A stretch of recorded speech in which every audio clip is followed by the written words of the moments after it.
The issues discussed on the Roll Call Room podcast do not reflect the opinions of any specific agency. Any characters discussed on this show may be fictional for comedic value unless you're a shitbag Steve.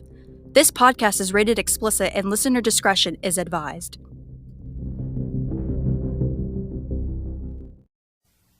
Policeman. A policeman is a composite of what all men are, I guess, a mingling of saint and sinner, dust and deity. Called statistics, wave the fan over stinkers, underscore instances of dishonesty and brutality because they are news. What that really means is that they are exceptional, they are unusual, they are not commonplace. Buried under the froth is the fact. And the fact is that less than 0.5% of policemen misfit that uniform. And that is a better average than you'd find among clergymen. What is a policeman? He of all men is at once the most needed and the most wanted. A strangely nameless creature who is sir to his face and pig or worse behind his back.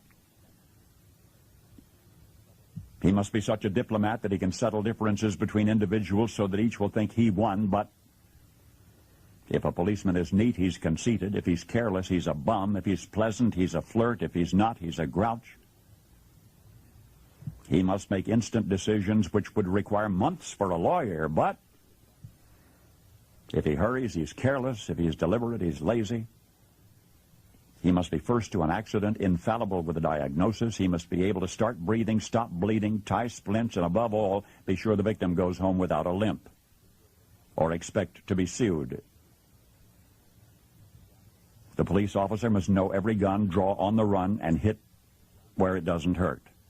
He must be able to whip two men twice his size and half his age without damaging his uniform and without being brutal. If you hit him, he's a coward. If he hits you, he's a bully. A policeman must know everything and not tell. He must know where all of the sin is and not partake. The policeman from a single human hair must be able to describe the crime, the weapon, the criminal, and tell you where the criminal is hiding, but if he catches the criminal, he's lucky. If he doesn't, he's a dunce. If he gets promoted, he has political pull. If he doesn't, he's a dullard.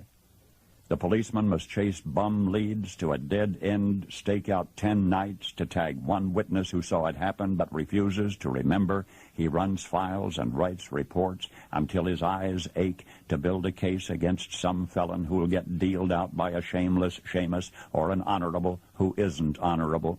The policeman must be a minister, a social worker, a diplomat, a tough guy, and a gentleman. And of course he'll have to be a genius because he'll have to feed a family on a policeman's salary.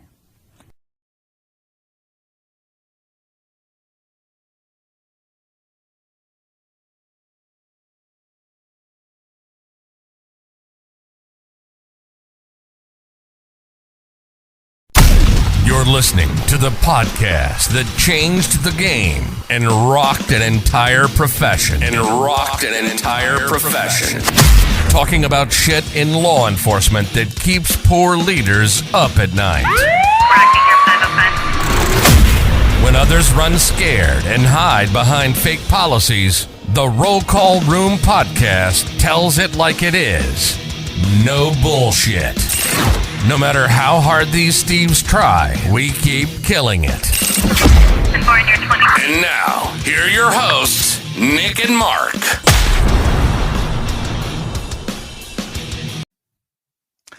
Welcome Welcome to the Shield Within. And you hear the mother rampant giggling in the background. We have a special edition today that y'all are going to be, I like to use my phrase of super excited, so we're going to stay on that there. We have the one, the only, Spinning Our Gears podcast. We have Turk, right? Say hello. Turk. Yeah, there we go. Going. And Nick. Can I speak? Can I from speak? the Roll Call Room. What up? Yes.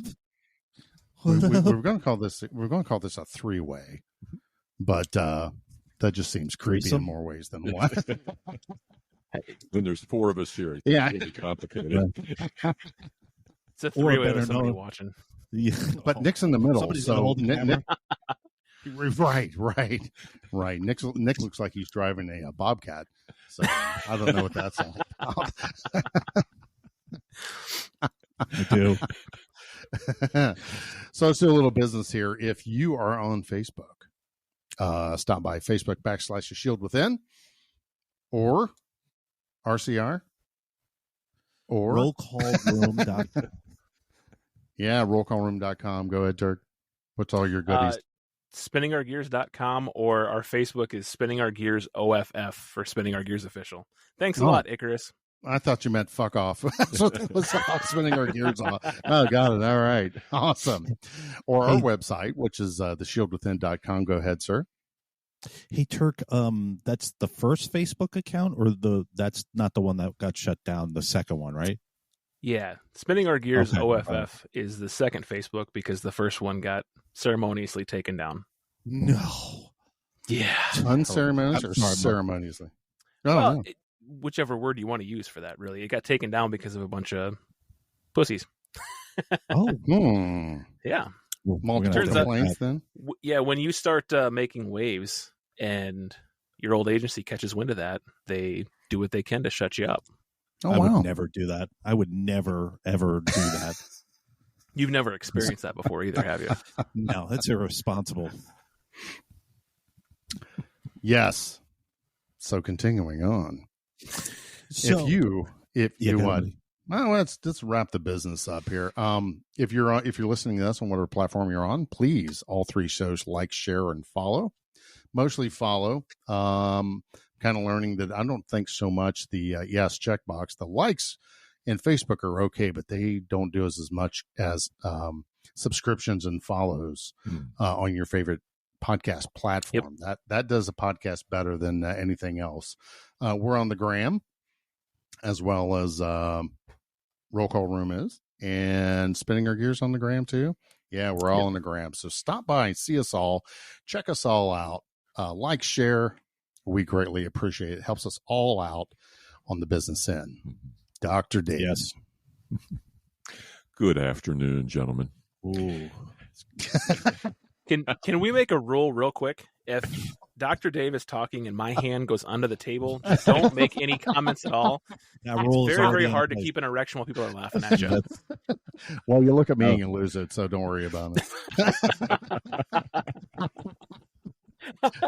Well, I can't do threesomes, man. I'm the other guy's looking at me going, "Oh man, stop looking at me, dude." I see you, Nick. I see exactly what you're doing. That didn't take long. Yeah, we didn't get. You didn't even ask our first question. I know. Why did Dr. Dave sign off?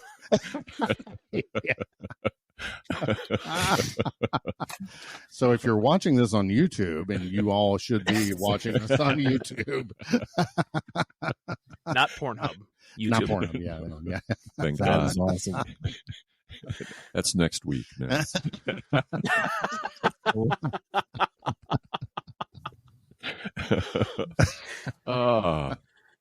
Well, it's nice to meet you, Turk.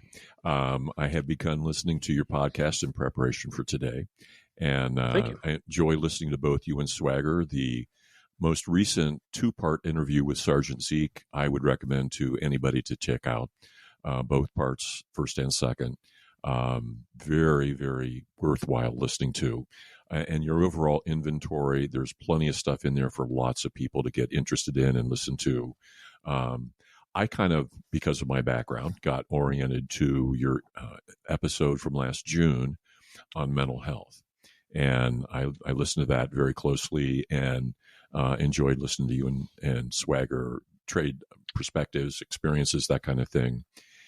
And so I guess I'd kind of like to start there. And Nick, as being a part of our stuff before, knows that we all have a tremendous common ground for being aware of and emphasizing mental health for all first responders of all flavors, and how important that is to work with trauma. And it was nice to hear you and Swagger both say what we have been saying on the Shield Within from the beginning.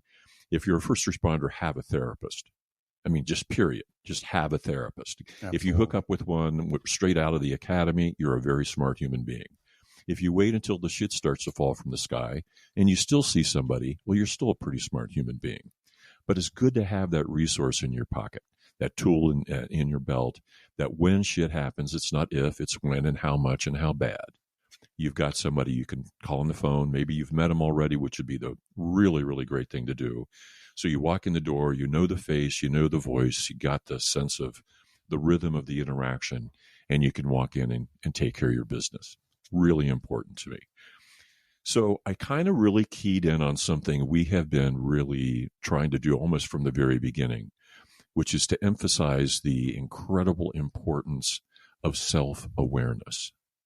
If you're not aware of what your own body, mind, heart, soul is doing, then you're probably never going to get to the point where you acknowledge, holy shit, I'm in trouble and I need something bad now. So to me, a lot of what you and Swagger were talking about in that episode, which I recommend highly, is it starts with self-awareness. You know, what are my patterns of behavior? What am I doing with my life, with my family, with my heart, whatever? What am I doing? And that really led me to remember what Mark and I did on the way down to Kentucky to get the stellate ganglion block. We got an instrument that Joe Terry and the doctor have to do the jab, which is the results of the PCL5. Mm-hmm. And if anybody is a first responder and or family member of a first responder and wants to know if shit, do I have PTSD? Then you go online and you look up PCL5. And it's a list of 20 things, and then pretty much like the diagnostic manual, half of it's like about, the shit you've been through, the traumatic incidents, the events. And the other half is about like your patterns of behavior, anxiety, sleep disturbance, that kind of stuff. And you have a 0, 1, 2, 3, 4 scoring thing. You add up your responses and take it slowly. Look at number 1 and then just ask yourself, is that true for me? And I was just thinking that would fit real well with what you and Swagger were talking about. It's almost safe to assume, I think it is safe to assume, that if you're in law enforcement, you're a trauma survivor. Yes. Period. Yeah, without a doubt. Yeah. And so PCL5 is a nice way to kind of, check your own shit out. Start that self-awareness in a very objective fashion. Any reactions?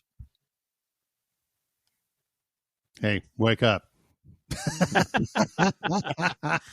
Go ahead, Turk. I think just to add to that, I think it's so important that you have someone out there, relationship with someone out there that you can trust, that has a good, keen idea of your baseline and how you change going throughout your career. Because a lot of the stuff that I was noticing was stuff that I didn't see, and I didn't notice it until 5-6 years later. Yeah. And it wasn't that my wife didn't feel comfortable telling me. I think she didn't notice that I was changing as much either. Very but good. once it hit you and you notice it was like, kind of, what have I become? Yes. Oh, so most definitely. Make sure you've got that person that can keep an eye on your baseline, who's checking in with you, and who has the balls to tell you, hey, man, you've changed. Yeah. Nick? Yeah, I mean, Turk said it perfectly. I think when you're going through it, you don't really realize it. I think it's compounded when you leave. When you leave the job, you're like, I think it's because you're kind of alone in your thoughts. Like, I think when you're working, you're constantly working. You're constantly thinking about the next shift, or thinking about that overtime shift that you need, or vacation that's about to come up. How am I going to pay for it? I got to work more. So you really don't have the time to think about it. And I think from what I remember when I left, and then when I was going to therapy and I was taking medication, there was so much that was like the floodgates just kind of opened up. And I think if I didn't have a really, really good therapist, I mean, we talk about it on your show. We've talked about it on mine. I think where folks really get confused is that they go and they talk to somebody and they're not comfortable with them, and then they rope therapy into that. They're like, therapy doesn't work. Therapy is bullshit. And it's not the case. It's not you were the case. A guest. Yeah. Go ahead. Sorry. I know where you're going with this. I couldn't shut my mouth off. Sorry. My ADD took over. David gouged me under the table. Was like, hits me with the cattle prod in the nuts. Shut up. Yeah. Go ahead, no, Nick. I know where you, I was on a show. I know where you were going. I was on a show. Yes. And it was a part in the show. I was guest on the show, and the folks that had me on there were like, therapy is bullshit, and therapy doesn't work. And I sat back and I listened to what they were saying, and I said, you are doing therapy. And they're like, no, I'm not. Therapy is stupid. It doesn't work. My work for other people doesn't work for me. You're doing a podcast. Yeah. You're talking about this stuff. You're doing therapy. You're your own therapist. But the problem is that if you don't get that third person, if you don't get that second person in the room with you, you're going to believe your own bullshit.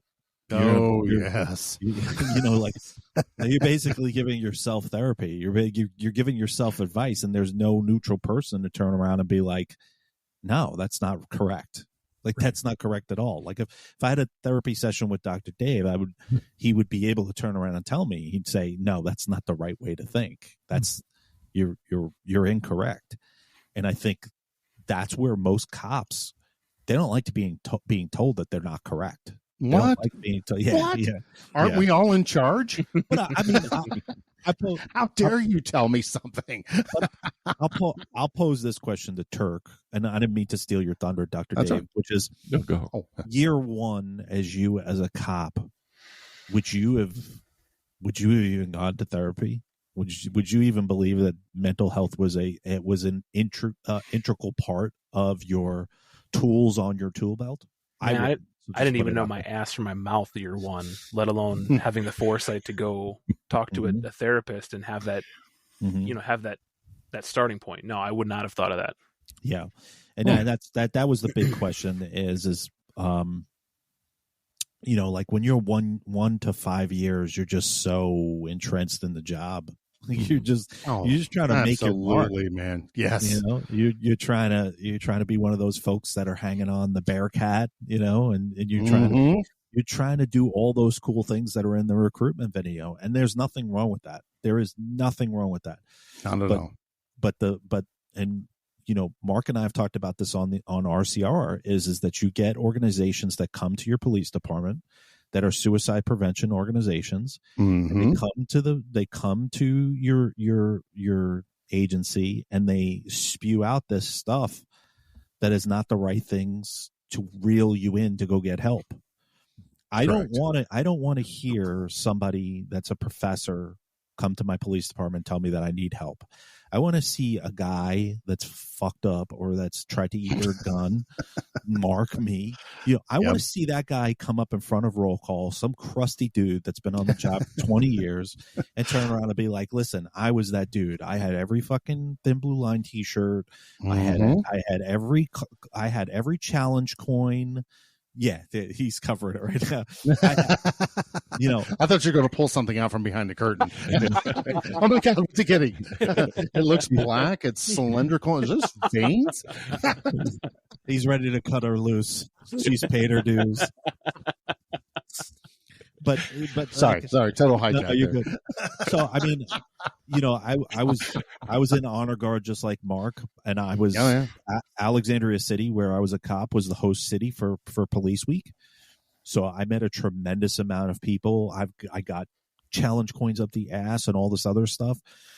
Those are the folks that I want to hear from, and I think, Dr. Dave and I had a sidebar conversation before we hit record.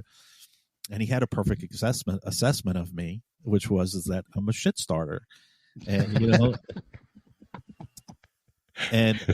I called out a national police organization on RCR, and it's only going to get worse because I'm going to start naming law enforcement suicide prevention organizations that take in money, and you look at what they're outputting, graphics telling us how many people are killing.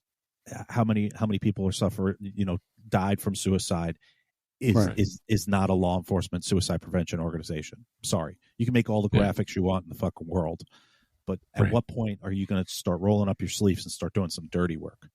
Yes. So I went on a tangent. I'm sorry. Can I cover a couple things on that? Absolutely. Roll. So the first part of that, when you talked about your first 5 years, would you go to a therapist? Think of how many times you were physically injured during those first 5 years that you kept it to yourself because you wanted to put in for K-9, you wanted to put in for SWAT, you didn't want to do this or that. It happens to all of us. The second part of it is you talked about the people that the admin are bringing in for this suicide prevention. It also speaks a lot from the admin when they're telling you, hey, there's a stigma out there we need to break down. If you need help, get help. But as soon as you get help and it puts a burden on us, we're going to find a way to get you the fuck out of here. Mm-hmm. Yeah. I only want to help you until it no longer helps me. Right. You know? And or unless I can get a photo out of it, or, you know, something that's self-serving. Yeah. Does that make sense? It's a sad thing about it. Yeah. And Turk is so spot on about like getting hurt on the job, because I think we all have stories for days about getting hurt.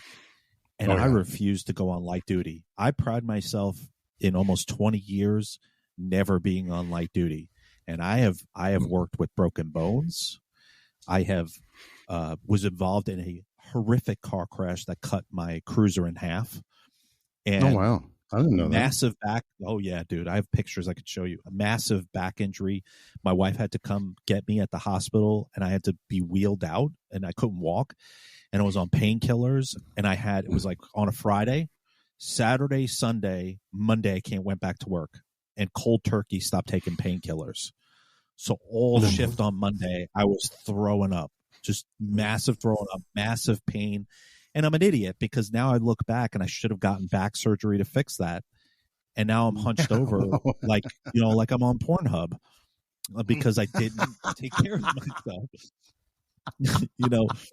So, as a daddy's career, got to eat somehow. Daddy's got to eat. Daddy's got to eat. But Nick, so the reason that you probably did that was because the other guys around you were telling you, you saw other people getting hurt. Well, I'm not going to report it because as soon as I do, I'm getting this yanked, or I'm not going to get selected for this, or they're going to refuse my training request. It's because of the history that they've shown. Yeah. Yep. I was on the sergeant's list, and I was petrified that I wasn't going to get sergeant because I was not in the popular crowd. I didn't go out to bonfires off duty and drink and act like a fool like all the other ones did. I wasn't a brown noser. I didn't kiss people's ass. So I had to work 10 times as hard. Mm-hmm. And believe it or not, what got me promoted was this moped larceny prevention program that I came up with. That's what got me promoted. Wow. And the only reason why I got promoted was because it was a finalist in an international crime prevention thing, the Goldstein Award for, I forgot what the fuck it was for, but I got a free trip to Miami, so it was awesome. I didn't win, but the department had no choice but to recognize it. And then I was on the sergeant's list, but I had gotten hurt just before that trip, and so what Turk speaks about is right up the he's 100% right, which is that you don't want to go get mental help because the moment that you do that, the bullseye that's put on top of you, and that's the stigma. That's the thing that we're all in all three podcasts are talking about is that until chiefs or international chief organizations, not one specifically, start cracking down on chiefs for making it impossible for you to report that stuff, it's just going to be a vicious cycle over and over and over and over and over. Well, and I think that falls into the right. And in Ohio, they were pushing for retirement for PTSD, medical retirements for PTSD. So they've been kind of fighting that kind of. I really don't have an update on that. I forget what the House bill is on that. It'll be 25, 30 years before that happens. The chiefs are shitting their pants hearing that. Oh yeah. But then they're like, well, what do we do for recruitment? Well, who's the best recruiter? I tell you what, when I was happy at my job, I was the best fucking recruiter walking up and down the street every day. Mm-hmm. Hey, do you love your Yep. job? Yes. Do you like your job? No, I love my job. It's the best job in the world. And in many aspects, it still is. But I think that what do we want to call it? The some of the shit has floated to the top. I don't know of a better way to say it. And those people are the ones that's kind of making it bad. And Right. and you know, and of course right now we brought this up, I think, in some past conversations, whereas like if your kid came to you and said, do you want to be the police? Yeah. Or I want to be the police, I would do everything in my power to talk them out of it. Yeah. But if they wanted to, then they finally got to that point to where they were going to do it on their own, then, you know, you would support them in the end. But yeah. Anyway, I would question. convince them to go to the FBI, and then they can just do search warrants on political figures all day long. Like that's what I mean, it's, you don't get screamed out in the street. Right. You don't have to worry about shitty shifts. You get paid well. You're under federal benefits, and you do a fraction of the job that the road knuckle dogs do. Right. And you do all of this work for a 10-minute search warrant, and then another 2 years worth of work to investigate what you got off of that search warrant. Right. It is legitimately the biggest scam when it comes to law enforcement. And I have friends that are in the FBI and ATF and all that stuff. You know that I'm telling the truth. You know it's legit. Yeah. You know you watch Cops and Live PD, and you sit there with your hand in your pants and you get excited because that's real police work. And you're a fucking Xerox jockey. And you're in the Khaki Coalition. Right. I mean, listen, my fucking taxes are getting pulled after this episode comes out. Bring on the audit. David, what else you got up for us? Well, I was wondering, listening to actually Nick and Turk and Swagger, all three of you, that we cut, again, a thing we talk a lot about, and we did the Wives on the Line episode, part 1, a few episodes ago, and we recorded part 2 last Friday, and both parts just knocked me out. They're excellent. But we talk a lot about what is shared by a policeman with spouse, family members. And I'm wondering, how did the three of you, as you were in your careers actively, and I get the impression that, Turk, you still are actively in law enforcement, that how much of your reality, how did you decide what not to share with your spouse in particular? I can go first. That's fine. Yeah. So at the beginning of my career, and I guess the sidebar is knowing that, you know, she kind of has anxiety, and Okay. she's had family in law enforcement. So the beginning of my career, it was pretty hush hush. It was, hey, you know, we arrested this, we had that. But I can remember specifically we had a standoff one night where a 16 or a 17-year-old had a gun inside of his house, and we were on perimeter. And I looked at my good buddy, Miggs, who was on perimeter with me, and I said, listen, you don't tell her any of this, because I know for a fact she'll flip out. But as we moved on, and I think as she became more confident that I knew my shit and that I knew good tactics, things like that, I would tell her a little more. I don't really tell her any, you know, gory details unless it's kind of one of those, like, you're not going to believe this type of things.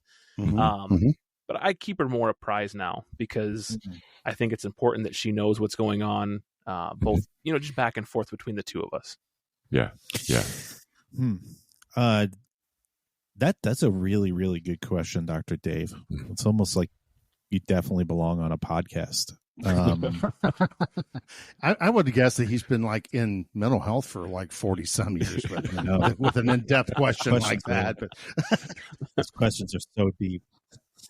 For my answer, I'll tell you this. For my answer, early on in my career, I shared everything with my wife. And where I went wrong, was I made the decision for her that it was enough for her to hear. And then it grew into not telling her anything. And then it grew into pretty much having an alternate life. Like it was It was another relationship, basically. And so much so that, I mean, I love my wife to death. We're married over 25 years now. And she decided to go into law enforcement to learn what I was going through. Oh, wow. And she joined the police academy as I was going through leaving my department the first time and coming back. And they fucked with her so bad in that academy. Oh, my God. Because we went to a regional police academy. So 17, 18 departments go to one academy. Okay. And those instructors in there, 2 of them were from my agency and 2 of them were from her agency. And they fucked with her to get to me every fucking day. They tried to fail her out in firearms. They tried to scrub her out of the police academy, and they were unsuccessful. And in true Nick fashion, I was the one that gave her certificate on the stage, and they gave instructions to all of them that you are to go up there, you're to hand your certificate and walk away. And I did not do that. I fucking gave her a fucking pound, and I turned around and I was like, fucking you rock, you know? And they were pissed about that. But tough shit. Then she, because she was on the sheriff's side, so she was in the jail. And so she didn't work the road, but she got to see a lot of the stuff in the jail. And what's funny is I would never work in the fucking jail. You couldn't pay me enough to go in there, and she was doing that job. So tremendous amount of respect for her. But she learned so much of why I had such a self-destructive behavior and how what my behavior was towards the end of my career, so much so that she wrote her own book about it from a spouse's point of view. And is it up? It's this one. It's called Two Sides to Every Line by Nicole Ruggiero. And it's a very poignant book. I mean, I loved her book, and I'm not just saying it because I funded it.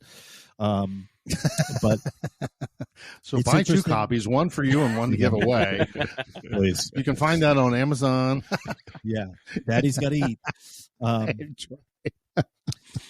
So my answer is a little bit differently because my wife joined the profession, and I got to give it to her because she was working overnights in the jail, and they were fucking with her. And she, in her true New York City fashion, because she's from New York just like I am, and she refused to leave. And then when she did decide to leave, then they tried to go after her and sue her for her police academy money.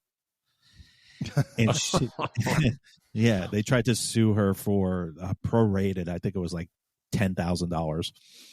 And what's interesting was that 17. She went out on medical. Yes, she went out on mental medical leave. Yeah. And she had a clinician, a psychiatrist, and a therapist tell her that she was mentally not okay to become a cop, to be a cop anymore. And they said, we want you to pay us $10,000 prorated for the academy. I said, okay, tell them that you're coming back and give you your gun back. As soon as she did that, they were like, you know what? You're good. You don't need to give us the $10,000. It's like, it's the dumbest fucking thing. So all of you listening out there, if you ever want to leave law enforcement, just go see a psychiatrist or a therapist and tell them that you mentally can't be a cop anymore. But watch what they're going to do. They'll try to open up an IA on you for anything they can find to then fire you in lieu of being retired. Yeah. Yeah. While you were here, we're going. Yeah. That's why that PTSD,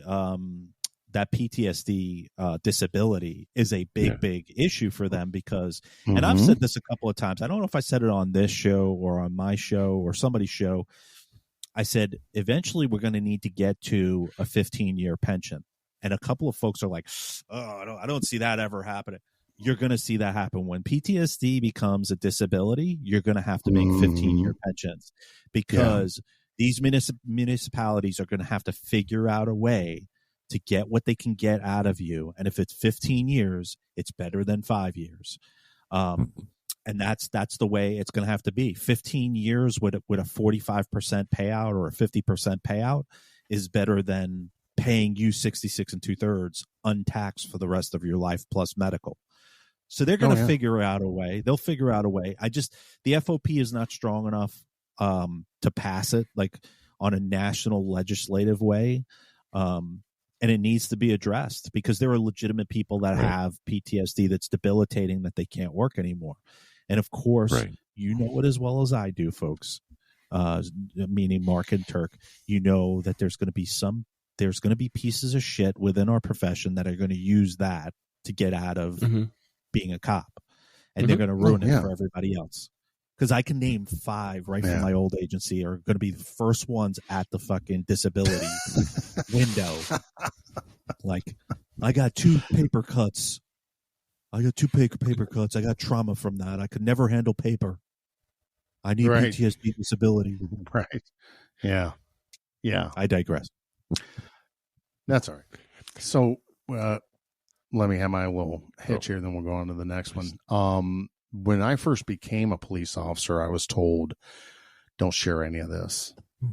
Just because I felt and I was told, by an old hat, don't share the gory stuff. Or I was very minimalist with my wife as well.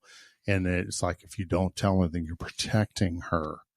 So I never shared shit with her other than, did you have a good night? Oh yeah, we had some fun, talked about the fun stuff we did on shift, but I never talked about the traumas, the stuff that really bothered me, the gore, Right. So it eventually caused a lot of, I don't want to say separation, but I really don't know a better term. It just wasn't a lot of bonding over that. Right. And with my young ones now, I still teach at the police academy. I tell them all, I said, they may not understand what you're seeing or be able to comprehend the things that you're experiencing, but they know you. Right. That's where I also felt that the second half I overheard a little bit of our Wives on the Line episode, and where they were discussing that sometimes some of the wives want to know. Yes. But the first responder isn't ready to talk about it yet. And sometimes that level of pressure, I don't want to talk about that. I'm going to tell you, but there's always a time, a time and a place for it. Right. And and just find that balance with your spouse to be able to, share those experiences. And that's kind of where I was going to go, Mark. Exactly. Like there's you end up choosing a pattern, a path to go. I'm not going to share much, or like Turk, or I'm going to share every damn thing like Nick, or somewhere in between. But it just seems like there's a cost, a consequence for no matter what your path is. It's hard to find a perfect way to handle that, answering that question. So I just would like to wonder, Turk, Nick, Mark, the path that you chose for sharing with your wife and your children, your family, what was the cost of it? What did it cost you to make that decision? That's another great question. My wife and I are super strong with one another. We've been together since high school. And so I don't necessarily think that the choice that I made was a negative impact, but I think it kind of put a hitch in our giddy up. And there was a period of time we had to kind of overcome and make up. At one point, she did ask me to go to a counselor with her, and we sat down. And the issue was kind of that the counselor I just wasn't jiving with. She was way too bubbly, and so I responded to her, but I don't think that I really put a lot out there. And at the end of the session, she really said, I don't think that, Turk, you need to be here. Like, I think you're okay, and we'll continue talking with your wife, but I don't think that you need to be here. And I said, okay. And I think that kind of put a delay, is the word that I'm looking for, in our relationship progression. But like I said, we're very, very strong with one another, and I think that we're doing all right. So very good. So if there was a cost, you worked your way through it. I think so. Yeah. I think so. Awesome. How about you, Nick? What was the cost of telling your wife every damn thing? Well, I mean, without going into too much, without my wife being on here with me. Right. I mean, there was a point when I was leaving my department that, I mean, my whole personal life was crashing. Like, I almost lost my wife. I was making really, really bad decisions. Really, really, I was just in such a self-destructive mode. And I think Mark could speak to this too. When I was a sergeant, I really loved my people. When you worked for me, I protected you like you were one of my kids. Oh, And yeah. my wife knew everything about you. My wife knew the conversations we had. My wife knew when you pissed me off. My wife knew how I protected people's jobs. My wife knew everything about everybody that worked for me. And I think that took a toll because I took it super personally when I did leave and nobody was there. Like, I think she took it just as hard because she saw how emotionally invested I was. And Right. for her, and she's, I mean, our wives are always right. I mean, they see things 10 steps before we see them, you know, and Isn't that the truth? it is, because she was telling me the whole entire time towards the end, you're too invested. You're too emotionally invested. And when I left my department the first time on good terms, she was the one that told me. She was like, don't go back. And I said, nah, I'm going back. I miss my people. They miss me. I miss being a sergeant. I miss doing all this stuff. And she was like, this is a bad idea. You left for a reason. This is a bad idea. You had a clean break. And I should have fucking listened to her. I should have listened to her. If I could go back and do it all over again, I would have slept on it. I would have taken a month and just thought about it. So the cost was, it affected my relationship. It affected big time my wife's trust in me. Like it affected a lot of things, like basic stuff.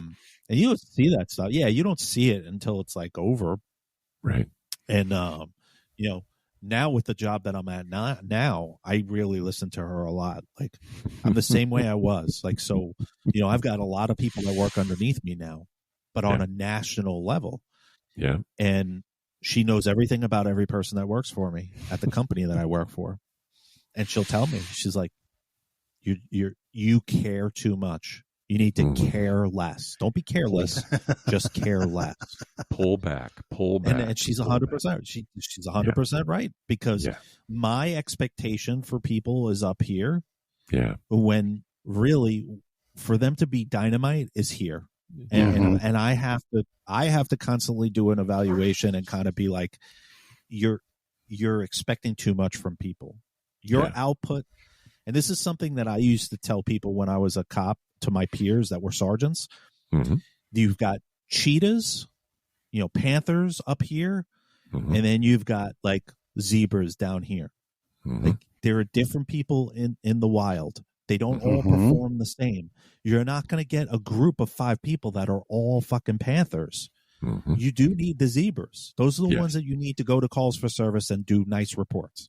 Yes. So when you need to put somebody in a plainclothes car and knock some heads in, I need my panthers. But you have to be able to understand that not everybody operates at that same level, you know? Right. So kind of went off on a tangent again, but that's love that. That's kind of where. Yeah, I know. I even forgot. Yeah, you've been talking so long. I forgot what the fuck the question was. The question was, how many have you let go versus how many are still in your basement? Nick, a big thing with that though is, I think in law enforcement, our spouses, whether it's husbands, wives, or whatever, they're very keen. They're very smart. They, like you said, they're soaking all this stuff in, and they know all the stuff that you know. They seem to be very quiet until it's time to speak up, and we as police officers are too stupid to understand that. And so when they finally speak up, we don't listen to it the first time, not knowing they've been processing this for weeks and months, and they've got the answer right there for us. We just need to listen to it. And we don't want to hear what we don't want to we don't want to do. Yes. You know, cops hate change and hate the way that things are. Right. Right. Well, and then one fact is women process information quicker than men do anyway. Susan and I were talking last night at dinner, and she's like 10 steps ahead of me. And I'm like, you know, the fat kid toddling along. I'm like, you're going to have to give me a minute here to process what we just talked about so I can get caught up in our conversation. But I envision Mark at the dinner table with an abacus. Yes. the cost for me is it was just not sharing. Yeah. And I that's probably one of my biggest regrets throughout my career is I didn't create that partnership with her. Compared to where we are today to where we were, 10 years ago, I can remember just her and I just living together and just not having any conversation about nothing. Like, what do you want for dinner? Chicken. Okay. And just sit there and having a meal and just really not talking about anything of substance. Yeah. I like Nick. I was also heavily invested in my crew. Yeah. They were kind of like they were my extended family because most of them I'm still friends with today. 3 years after leaving, 2 years after leaving the job. Mm-hmm.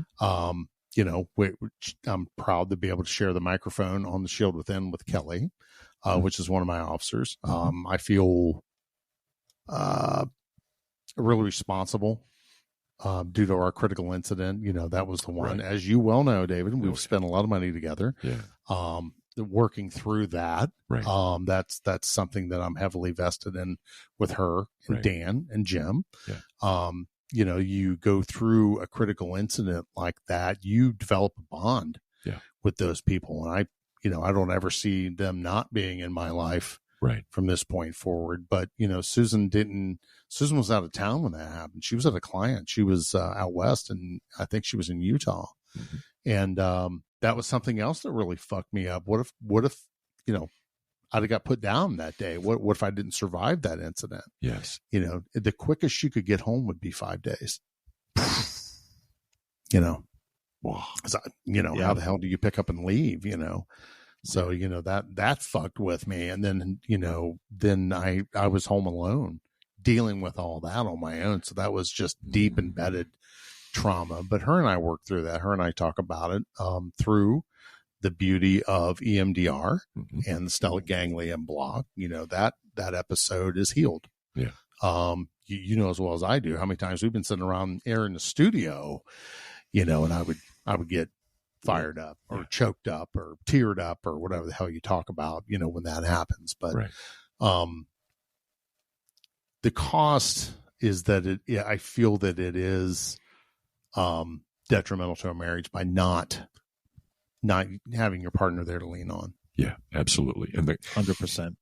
Yeah.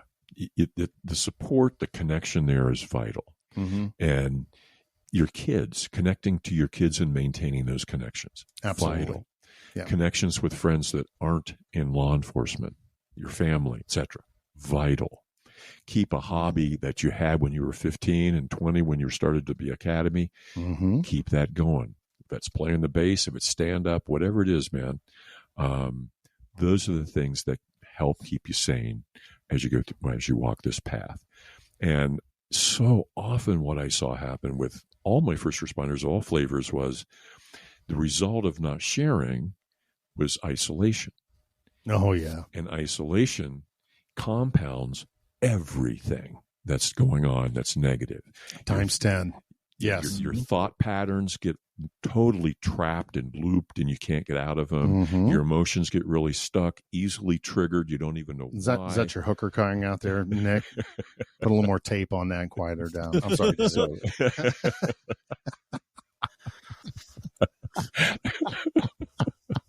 I'm sorry. That was inappropriate. So,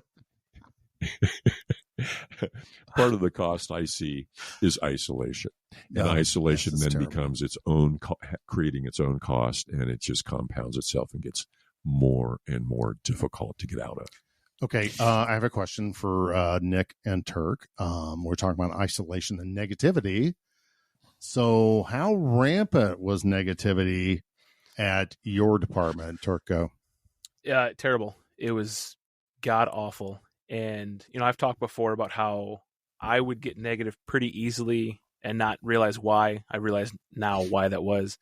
But there was one person in particular that I hated working with, not because they were a bad guy, but because I could have won $1 million and got a blowjob the night before and had the best meal when I woke up. I knew that 5 minutes with being with this person at work was going to be incredibly negative and my whole day was going to be ruined. And the problem was that I served on 3 different programs with him where he was doing the same things that I was doing. So even when I was going to training, I was stuck with him. Oh And my that made it God. even worse gearing up going from home to work, because I knew I'm about to have a real shitty negative day. Yeah. Soul sucker there, wasn't he? Yes. Nick. Yeah. Yeah, I mean the same. I mean, when I was a sergeant, I unfortunately always had one soul sucker working for me, and they were just a cancer. They were an absolute cancer. And the interesting part is that if you had known me when I was on the job, I was literally the most jovial person. I was never negative about the job.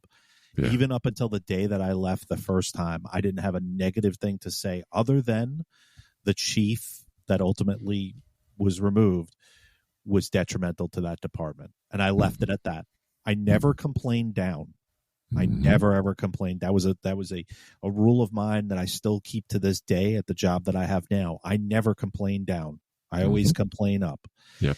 And I think in law enforcement there's always that person on a shift. There's always that negative person, like Turk said. Doesn't matter what you do, what you give them.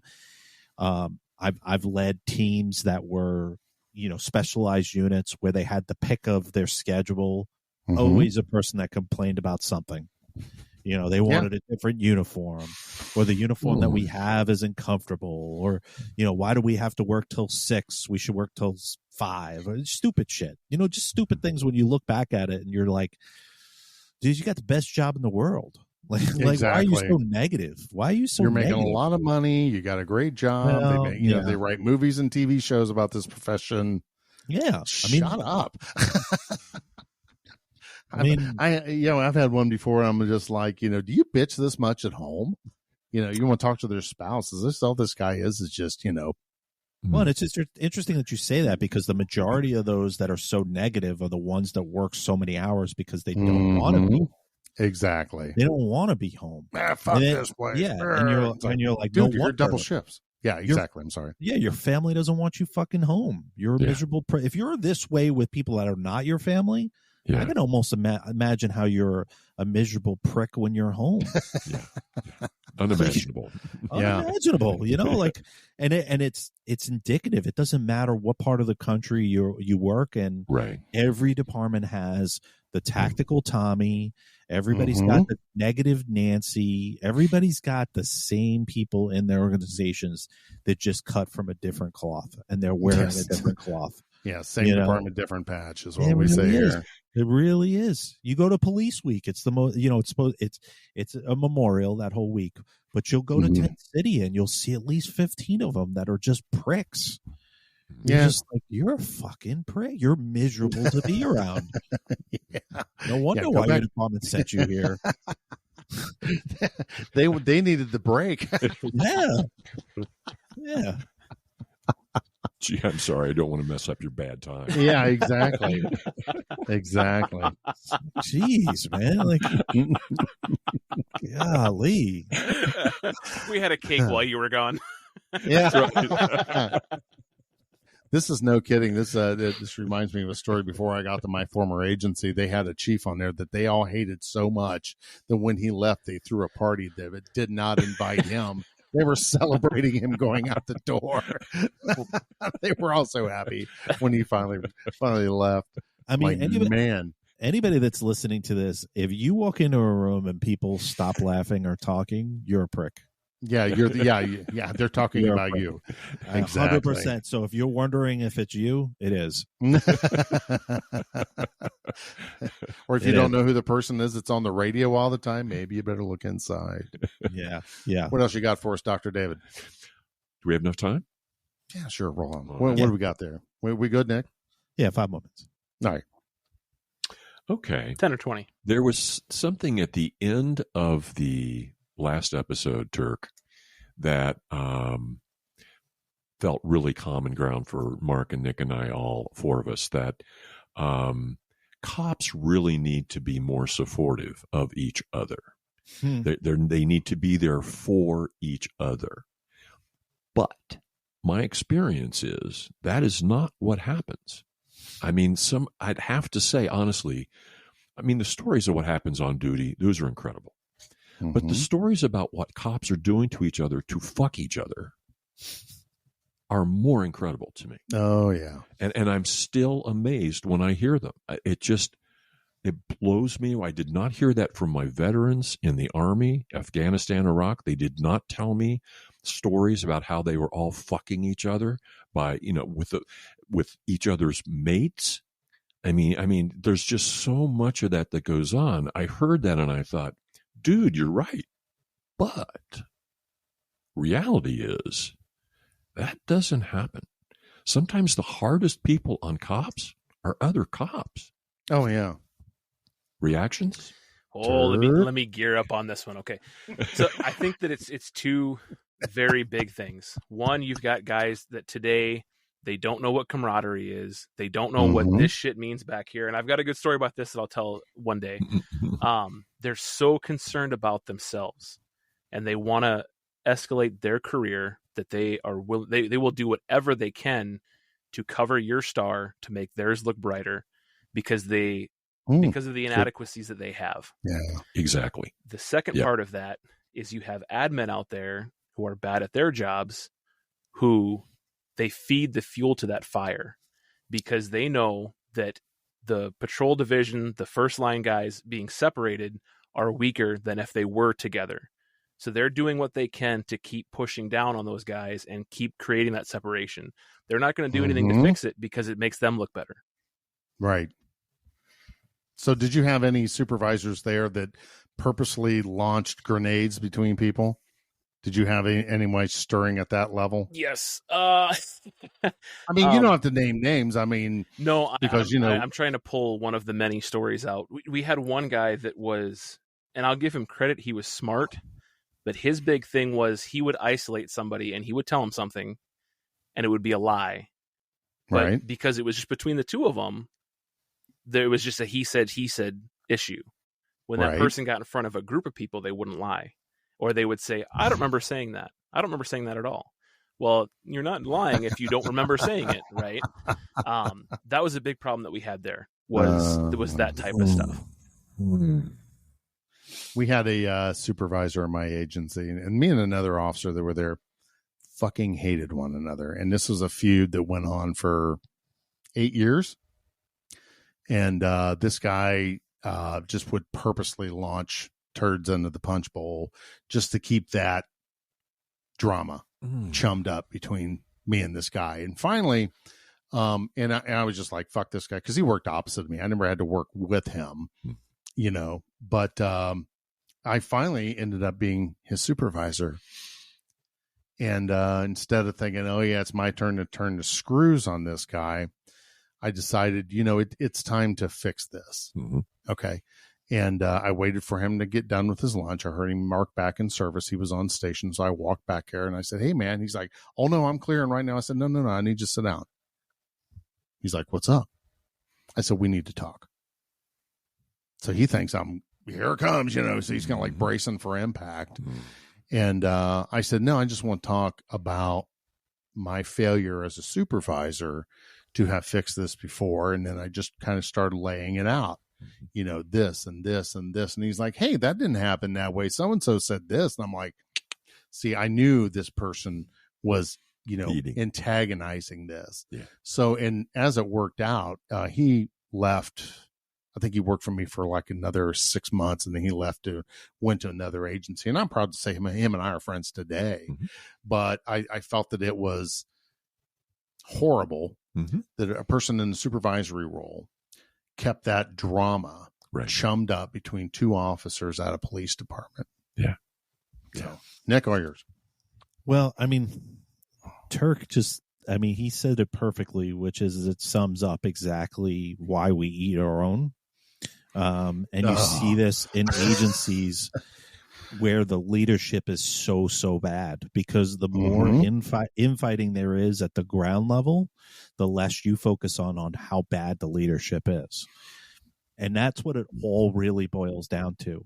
You can tell a really cohesive agency by how strong the chief is, or how strong your command staff is.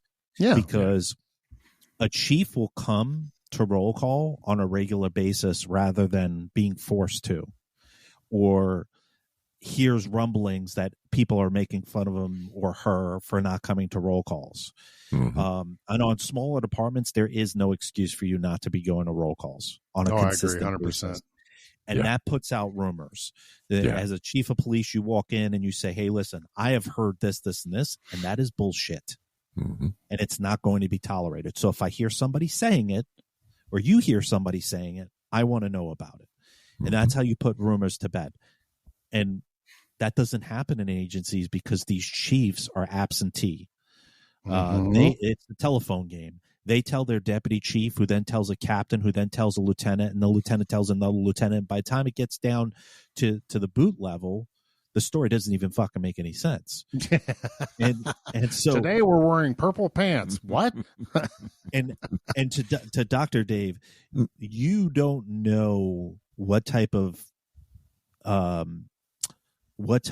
like retaliation there is amongst people until promotional processes or specialized unit openings. I was going to mention that, yeah. Because I just very briefly, I remember taking the sergeant's process, and I had a cruiser accident 5 years prior. So I had a cruiser accident just before I got promoted, and 5 years prior to that. And I remember that cruiser accident came up in conversation about how careless I was. And how that makes me not eligible to be a supervisor because I've crashed 2 cars in 5 years. What? You start seeing promotional processes and specialized units where there's this eating each other mentality, where it's like exactly like Turk said, which is that I can dimmer your star so my star looks way brighter. Right. And if you just had confidence in your ability to do whatever job that was, you'd have nothing to worry about. And instead, what happens is you get poor leaders that get wind of these rumors or get wind of the stuff, and they go, oh, shit. I forgot Nick had a cruiser accident, his second cruiser accident in 5. I totally forgot about that. You know what? That does make him not eligible for sergeant. Icarus I like PD, this guy better. Icarus PD, when it came time for promotions, everyone would run to get their interview with the chief because they couldn't wait to go talk about how everyone else had fucked up. And that's all the interview was. When I took my very first promotional interview and I walked in there and I actually explained why I thought I would be a good corporal or a good sergeant, the chief actually looked confused because he'd been so used to people coming in there and saying, well, you know, Turk's a fuck off. He missed training that one day, or he was late that one day, or Jimmy's a moron. He can't find his way around the city, things like that. That's what they're used to at this point. Right. Which is sad. For me, when I was the sergeant of the community policing unit, I put on so many community events. It was hilarious when the sergeants, lieutenants, and captains' processes would come out.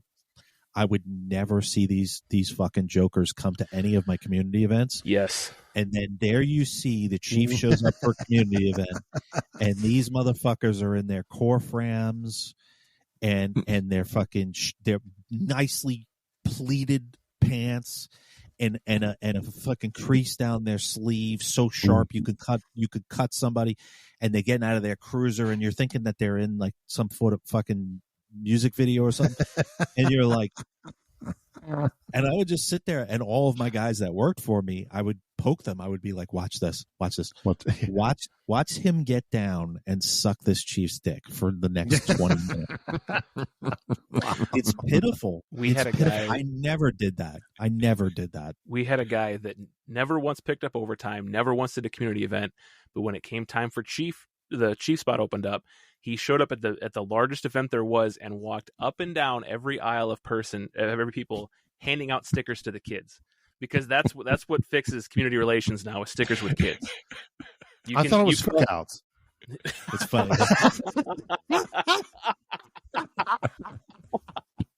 You're gonna get me started, man. You're gonna get me started.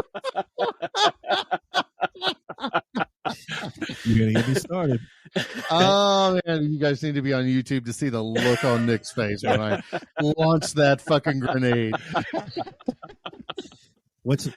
I've never heard you so quiet, Nick. Oh no, it's getting ready to erupt. But a good thing we only got 5 minutes left. Cookouts fix crime like pizza parties fix morale. That's right. That's right. Yeah, and it's interesting because I had a commander. I mentioned that he has his own chapter in my first book for positional equity leader. He is a prime example of it.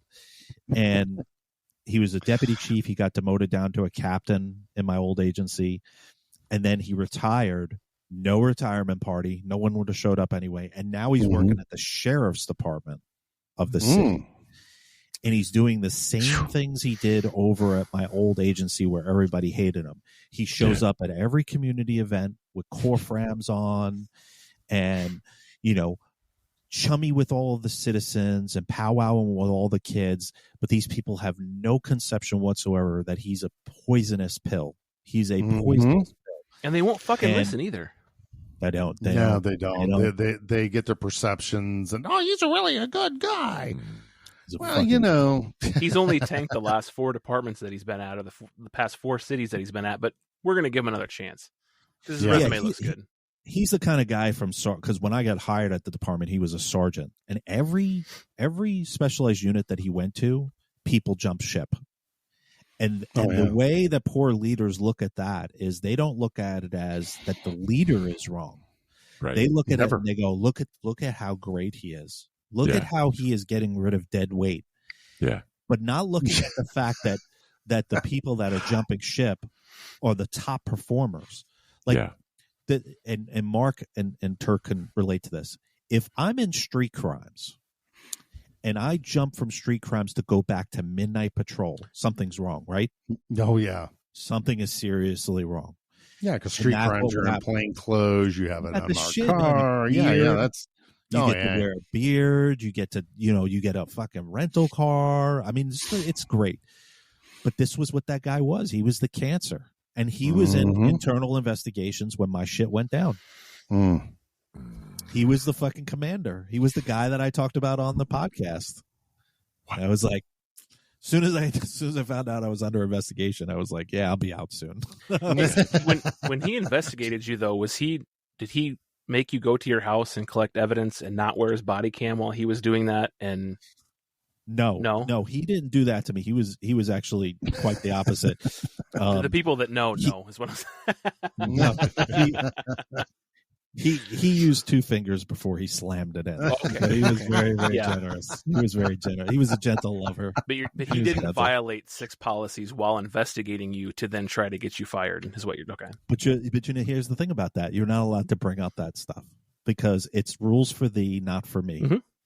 And it's a perpetual fuckery. It's a perpetual, don't worry about what I'm doing. You do what I tell you to do. And it's like we've talked about it many times on RCR and on this podcast as well is the moment that you become self-aware, the moment that you put that drink of Kool-Aid down and you question stuff, you're out. Oh yeah, it's like give me my t-shirt back. You're out of the club. Because as soon as you do that, you're labeled disgruntled. Yeah. Oh yeah, don't listen to him. He's disgruntled, and 100%. That's what they do. That's what they do on the show and our social media posts. They're like, he's just disgruntled because he's no longer with the agency. Partially. So for the both of you, and this is a conversation Nick and I have had privately, so I don't kind of feel bad saying that, but I've been observing more and more about the fragmented thin blue line. And I really keyed in on what Nick said earlier about how toxic managers will like to keep that chummed up. So, you don't have a good unity amongst the patrol ranks to be able to say, hey, this is bullshit. So, as soon as you get a good thing going, I remember being pulled into the office because, at Christmas time, I would take my crew out to an expensive restaurant, drinks, food. I bought them personalized gifts. One year I had them little, the little car models made up, had their name on the door, and it was their car and things like that. And I give them all gifts and things and the like. So then there's a Irish pub here in Dayton, Ohio. It's called the Dublin Pub. It's a great place. So one night I took my crew out there. Then we went over to a bourbon bar, where they're not paying me to advertise, but it's also called the Century Bar. It's been there for over 100 years. So my crews come back and we're talking about what a good time they were having. About 2 days later, I get pulled into the chief's office. We need to talk. And I said, yeah, what about what? Kind of like your relationship with you and your crew. Fraternization. Well, yeah. And he's like, he called me the occult of personality. And I'm like, oh, you mean like the song, you know, the In Living Color song. I'm like, what does that mean? Well, you're kind of like the occult of personality. I'm like, I don't understand what you're saying to me. He didn't either. Well, and that's what yeah, I know. He probably saw it in some ICP literature somewhere to use that. But the point he was trying to make was that I was too close to my crew. And I'm like, no, I'm not. You know, we go out and we have fun, but they know if they fuck something up, I'll be the first one there to, you know, crack them. You know, that's, you're wrong there. And then what I come to find out later was that his boy, the heir apparent, was complaining because his crew didn't get treated that way. And my crew was kind of like, oh yeah, well, Sarge picked up the tab and we had a great time. And we drank him up a $200 bar bill. Oh, you know, so they were like, well, our boss doesn't do that. So that's why he wanted me to stop with my crew. So right. His dude, you know, didn't have to answer to that. Be a better leader. Yeah, exactly. Be a better leader. Be a better leader. But he's not a leader. He's a manager. He didn't understand that you build that relationship, you know, and whenever, you know, and it was shitty, you know, to order my guys in. Poor the one guy, I called him one day. He's like, hey man, what's up? Because, you know, we just called the bullshit. And I said, I'm really sorry you answered the phone. He's like, why? I said, because I got to order you in. He's like, motherfucker, are you serious? I said, man, I am so sorry. I said, when you get here, we'll talk. He's like, all right. So he gets there and he's pissed because he had to cancel personal plans. I said, look, dude, here's what I want you to do. You see my phone? You see my number on your phone? He's like, yeah. I said, take a shot. Don't answer. Let it ring. Pour your shot. Throw it back. He's like, I like the way you think, Sarge. I'm like, well, you know, it's 8 hours bottle to the throttle. So in the future, so this doesn't happen. Yeah. Anyway. Well, David, how are we doing on time? We're good? I think we're at 108. Time to wrap it up. Well, Turk, thank you. Yeah. Yes. Nice to meet you, Turk. It's a pleasure having you on. I loved it. Best of luck with your show. It's fun getting on social media and fucking with you in the morning. I love it. I need someone there to talk to me. So, hey, you know, I just hit like. You just hit like. Someone keeps hopping on and then hopping right back off. It must be one of you guys that just hit the like button or something. But that's me. Taking a screenshot. No, I like to fuck with you, and I like your post, and then I unlike it, and then I like it again. Do you? So that I keep getting notifications throughout the day? Yeah. I gotcha. I was wondering if it worked. I'm so glad it worked because I do it intentionally. I turn that shit off. I wanted you to be like, oh, he liked my stuff? Oh, wait, why do you unlike it? Oh, he liked my stuff. Okay. That, or I wanted you to think I was having a stroke. Somebody call the medics on Nick. He's stroking out over there. Something's not right. So, Turk, what do you guys got coming up in the future with your show? Yeah, so we've got this one, obviously, and then in 2 days, we're going to be talking with the guys over at Risen Warrior again. We're going to be doing an interview with them. I don't know how long. It might be a 1-part or a 2-parter. After that, we're kind of open. We're just going to keep pushing on and trying to grow the audience as much as we can. We're going to keep trying to recover what we had, basically, since before getting canceled and that issue that popped up with Icarus. But do you want to talk about your what do you got going on, your national giveaway campaign you got going? So basically what we're doing is I'll 100% honest, I was pretty bummed out when that first page got canceled because we'd put so much work into it. And one of the stepping stones that we had, I was starting to get notifications of, hey, your memories a year ago, you were doing this. And I looked at it and I thought I could either be negative about it or I could try to turn this shit positive, because that's what we want to do with the podcast, is be positive. And I decided, you know what, we're going to start giving away stuff. And if that's the way we get listeners to come in, great. And our hit from Icarus is going to be your guys' gain. So it's a real simple giveaway. If you go over to the Facebook page and you like and you follow it and you share it, and then you like and you follow the podcast, at certain steps, we're going to be doing giveaways. And once we get some of our numbers back, we're going to do a mini grand prize. And then once we hit 1,000 and more, we're going to do a grand prize. And it's just going to be kind of a box of swag. So no pun with swagger. Yeah, swagger's not going to be showing up on your door. With his new kit from Manscaped.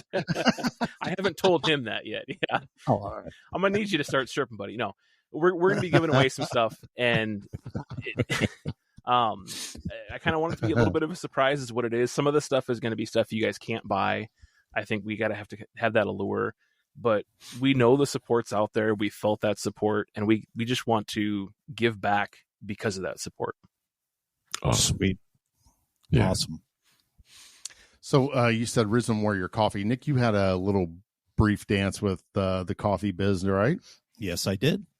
So I had reached out to Kayla about doing some like a Shield Within blend. Okay. So nice. I thought that would be kind of fun to do.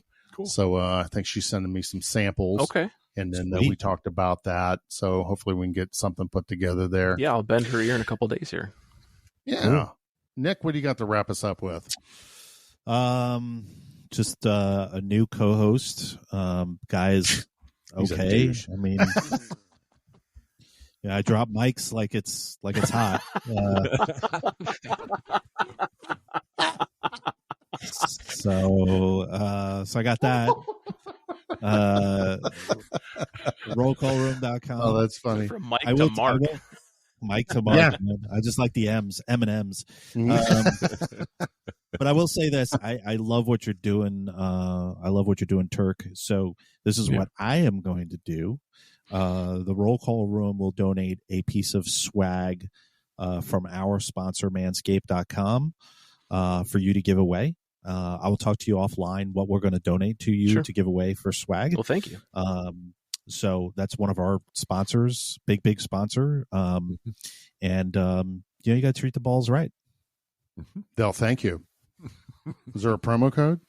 A promo code Roll Call Room will get you 20% off at manscaped.com. That's Roll Call Room at manscaped.com. It's a nice kit. It really is. It's a fucking great kit. It is. So, David, wind us up, buddy. Hit us out of the park. Thanks to Nick. Thanks to Turk.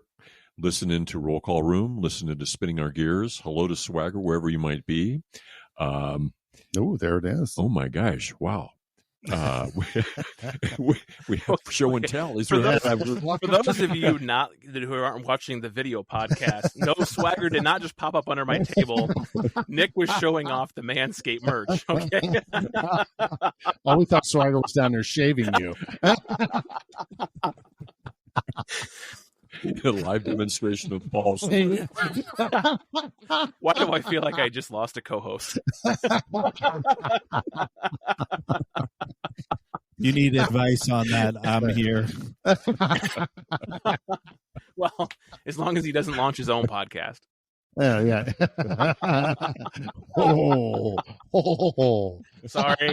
Sorry, shots fired. No, that was well played. Very well. Thanks to you all. And we appreciate all the time y'all spent, all the things y'all are doing. We share the good news with all the folks that are listening to us as well. Mm-hmm. Your shows get highlighted, as well as Joe Terry's Chip Terry Fund, which we are strong endorsers of. That organization does some great stuff. So thank you both. Continue to do what you're doing, and we're going to point people in your direction. Well, thank you. Cool. All right. Thank you for having us all on. And remember, don't go see the Titanic. Have a good night, everyone.